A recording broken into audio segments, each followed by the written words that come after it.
どうも皆さんこんにちは。福井の映像屋さんの木野です。本日は Photoshop を使って画像に文字を入れていく方法についてご紹介させていただきたいと思います。Photoshop を使う方は写真自体の補正や加工はもちろんなのですが、文字なども入れてサムネイルやバナーを作成したいという方もいらっしゃるかと思いますので、今回は文字をテーマにさせていただきました。ちなみにこのチャンネルでは Web 制作や動画制作、AI などのさまざまな情報を初心者の方向けに発信していますので、クリエイターを目指している方はぜひ今のうちにチャンネル登録もよろしくお願いいたします。では今回はこちらのアンスプラッシュでダウンロードした人物写真を使っていきたいと思います。まずは左側のメニューの T のアイコンを右クリックしましょう。4つの文字ツールが表示されるのですが、今回は最も使われることが多い横書き文字ツールを選びます。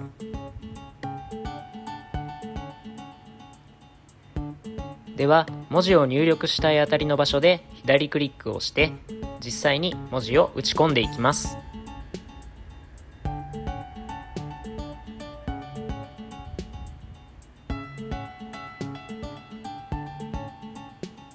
入力をしましたら上のメニューにある丸をクリックして文字を確定させましょ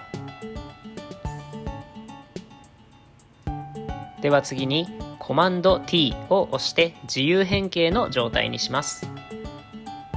文字のサイズや位置を感覚的に調整することができます。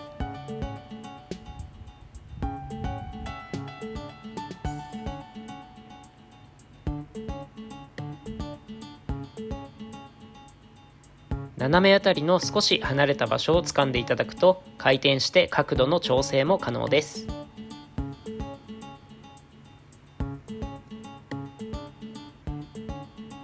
ちょうどいいかなと思ったら完了をクリックしましょう。次に文字のデザインを編集していきます。レイヤーパネルの文字のレイヤーの右あたり、何もない場所をダブルクリックしましょう。レイヤースタイルの編集画面が表示されました。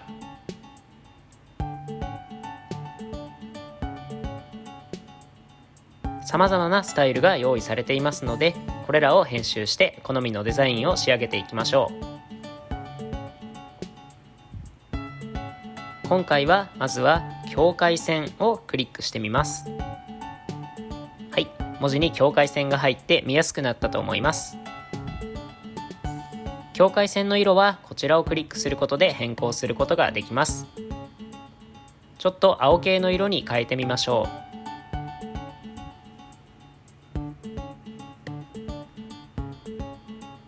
問題なければ OK をクリックします。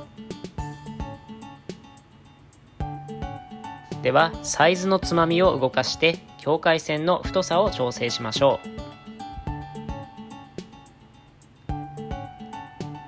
う。このぐらいいいですかね。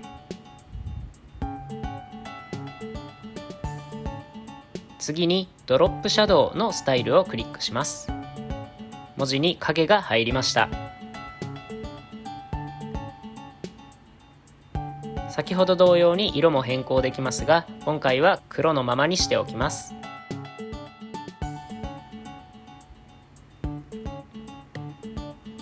こちらの角度の時計のようなアイコンを動かしていただくと、影が落ちる方向を変更することができます。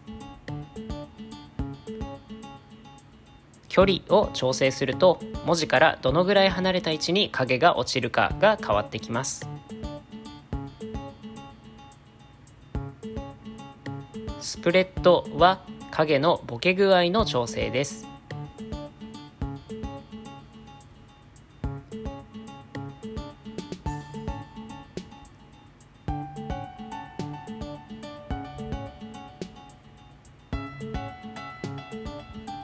そしてサイズはそのまま影の大きさの調整になります。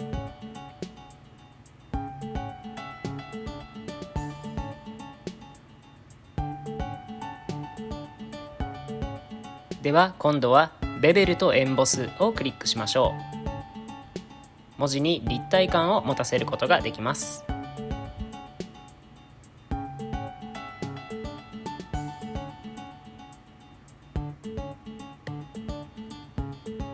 これらのスタイルを組み合わせていくことで好みのデザインを作っていきましょう。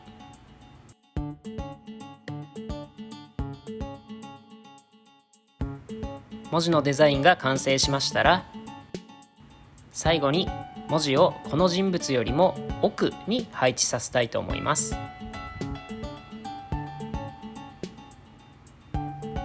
人物写真のレイヤーを選択して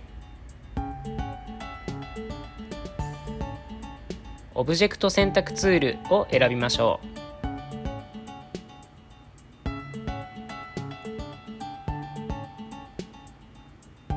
文字と被っている人物の上半身あたりを範囲選択します。すると人物だけが選択された状態になりました。この状態で右クリックをしてコピーしてレイヤーを作成をクリックしましょう。はい、上半身だけのレイヤーができましたので、あとはこのレイヤーを文字のレイヤーよりも上に持っていくだけです。これで人物よりも奥に文字を配置することができました。あまり細かい作業もなく、かなり感覚的にここまでできたんじゃないかなと思います。本日はご視聴ありがとうございました。このチャンネルでは Web 制作や動画制作、AI など様々な情報を初心者の方向けに発信しています。もし分かりづらかった部分や取り上げてほしい内容などがございましたらコメントをいただけますと幸いです。またチャンネル登録と高評価もぜひよろしくお願いいたします。